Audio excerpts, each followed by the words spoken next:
In the Ten Commandments, Commandments 6, 7, 8, and 9 are the ones that prohibit acts of evil: murder, adultery, stealing, and perjury.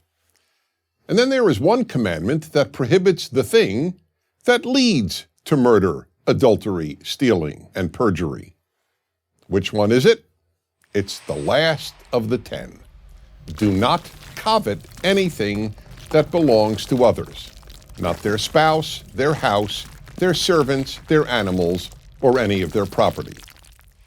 In order to understand this commandment and its unique significance, the first thing to understand is that this is the only one of the 10 Commandments that legislates thought. All the other commandments legislate behavior. In fact, of the 613 laws in the 5 books of Moses, virtually none prohibit thought. Why then does the 10 Commandments include a law that prohibits a thought? Because it is coveting that so often leads to evil.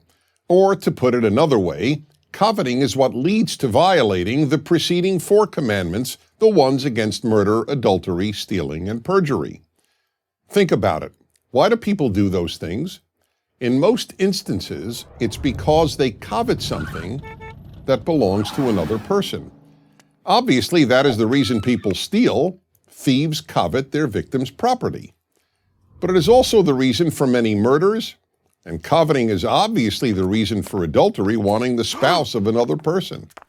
As for perjury, or bearing false witness in the language of the 10 Commandments, that is done in order to cover up all these other crimes that are caused by coveting.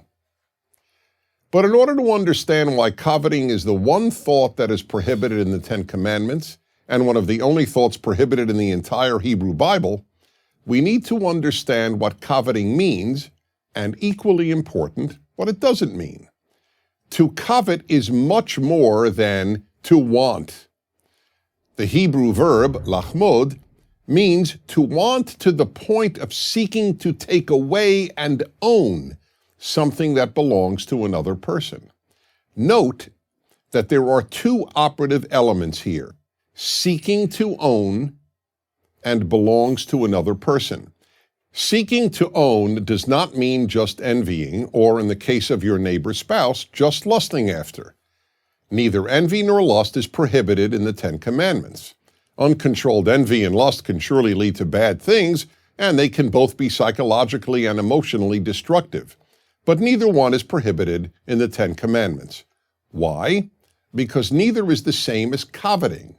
It is coveting that almost inevitably leads to stealing, to adultery, and sometimes even to murder. Let me explain this in another way.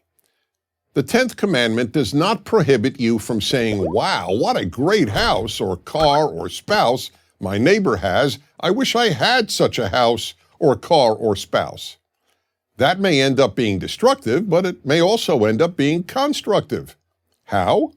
It may spur you to work harder and improve your life so that you can obtain a house or car or spouse like your neighbors. It is when you want and seek to gain possession of the specific house, car, or spouse that belongs to another that evil ensues, and that is what the 10th commandment prohibits. Therefore, one of these 10 commandments, these 10 basic rules of life, must be that we simply cannot allow ourselves to covet what belongs to our neighbor. Whatever belongs to another person must be regarded as sacrosanct.